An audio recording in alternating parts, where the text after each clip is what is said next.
This is David with TechNewsZone.com. Did a benchmark of this Lenovo Legion Y920 that we were sent to review. We're going to do some gaming on it, also some 3D printing stuff on it, but it did a frame average of 121.4 frames per second with a score of 3059.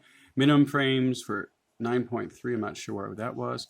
Maximum frames of 243.6. It's an Intel i7-7820 at 2.9 gigahertz, and the GPU is a GTX 1070. We did high quality, normal tessellation, but the quality was truly amazing.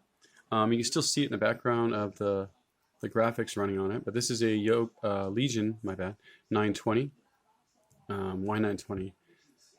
So pretty impressive quality overall. So Dave with TechNewsZone.com signing out, and we're testing and reviewing a Legion 920 from Lenovo.